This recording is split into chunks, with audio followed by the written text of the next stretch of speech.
মুর্শিদাবাদ কেন্দ্রে কংগ্রেসের প্রার্থী আবু হেনা আজ প্রচার সারলেন। আজ তিনি হরিহরপাড়া ব্লকের বিভিন্ন এলাকা প্রচার করেন। হরিহরপাড়া বাজার সংলগ্ন এলাকায় তিনি প্রচারে যান। সেখানকার সাধারণ মানুষের সঙ্গে তিনি যোগাযোগ করেন, তাদের সঙ্গে তিনি করমর্দন করেন, তাদেরকে ভোট দেওয়ার জন্য তিনি বলেন।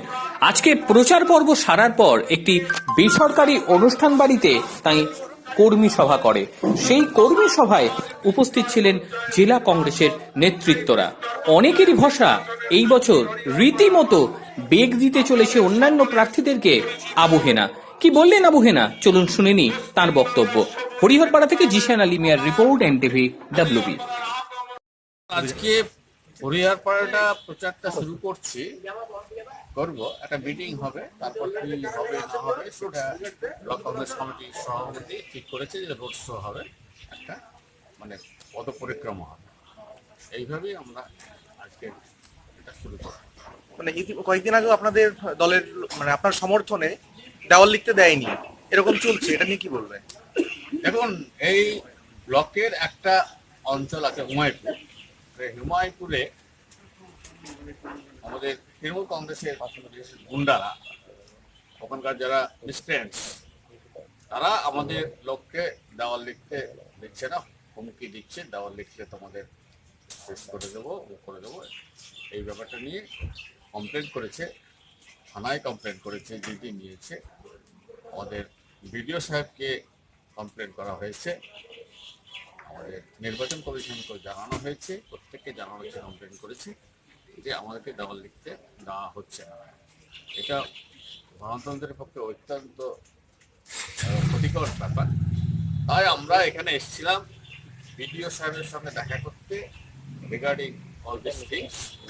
সেখানে আমরা বললাম যে ব্যাপারটা গণতান্ত্রিক অধিকার, আমাদের প্রত্যেকটা রাজনৈতিক দলের অধিকার আছে, প্রত্যেকটা ব্যক্তির অধিকার আছে, আমাদেরকে দেওয়াল লিখতে দেওয়া হবে, দেওয়াল লিখতে দেওয়া হবে, একটা এনশিওর করতে বললাম।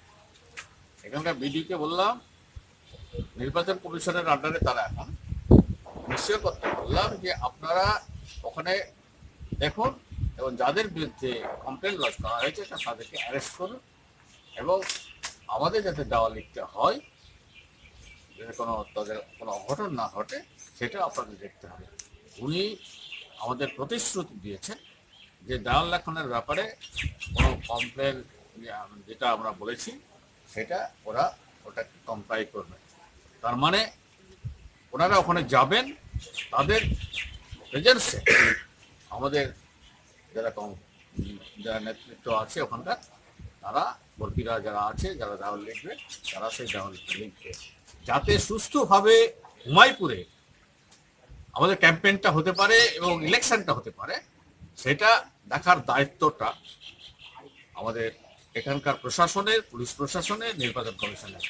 আমি শুধু বললাম যে যাতে করে পঞ্চায়েতের নির্বাচন যেভাবে হয়েছে সেই পঞ্চায়েতের নির্বাচনের মতো যেটা নির্বাচন না হয়, এটা আমরা তাদেরকে বলে দিলাম। বিভিন্ন জায়গায় ভোট প্রচার শুরু করেছেন আপনি ইতিমধ্যে, সাড়া কেমন পাচ্ছেন? দেখুন, আমি তো অলরেডি জলঙ্গি ঘুরেছি, করিমপুর ঘুরলাম, রানীনগর ঘুরেছি, বিধানসভা মুর্শিদাবাদ কালকে ঘুরলাম, দমকল ঘুরলাম, ভালো সাড়া পাচ্ছি। ভোট প্রচার কোন ইস্যুটাকে হাতিয়ার করছেন মূলত আপনারা এবার? দেখুন, ভোট প্রচারকে আমি হাতিয়ার তো সব কিছুই করছি। আমার কেন্দ্রের বিরুদ্ধে বলার আছে অনেক, বলছি সেগুলো। রাজ্যের বিরুদ্ধে বলার আছে আবার অনেক, বলছি আমরা। রাজ্যের বিরুদ্ধে অনেক বেশি বলার আছে, অনেক বেশি বলার আছে।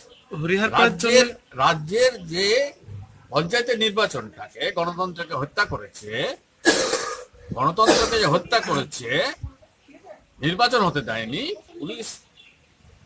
পুলিশের সাহায্যে, প্রশাসনের সাহায্যে, সে কথা বলছি, সব জায়গায় বলছি। জয়ের ব্যাপারে কতটা আশাবাদী আপনি? আমি জয়ের ব্যাপারে আমার যেটা ধারণা, যদি সঠিকভাবে নির্বাচনটা হয়, যদি সঠিকভাবে নির্বাচন হয়, আবার বলছি, মানুষ যদি তাদের ভোট নির্ভীকভাবে প্রদান করতে পারে, তাহলে আমি জয়ের ব্যাপারে 100% আশাবাদী। প্রতিদ্বন্দ্বী কে আপনার মূল প্রতিদ্বন্দ্বী? বলতে পারছি না। জেতার পর হরিহরপাড়ার জন্য কি দেওয়াল দেখে বুঝতে পারবেন না। এখানে আবু তাহের খানের দেওয়ালটা অনেক দেখছি, দেওয়াল লেখানটা কিসের টাকায় হচ্ছে, কোন টাকায় হচ্ছে, কার টাকায় হচ্ছে, কার টাকায় হচ্ছে আপনি বলুন, আমি বলে দিচ্ছি কার টাকায় হচ্ছে। সিন্ডিকেটের টাকা, তোলাবাজদের টাকা, পঞ্চায়েত সমিতির দালালদের টাকা, হ্যাঁ, জেলা পরিষদের টাকা, আর নিজের টাকা তো আছে। কটা কি আছে না আছে সব জানা হয়ে গেছে আমাদের। সুতরাং ওটা নিয়ে মাথা খাওয়াচ্ছি না। মানুষ কাকে ভোট দেবে আগামী মে মাসের 23 তারিখে ভোট গণনা হবে, তখন দেখে নেবেন।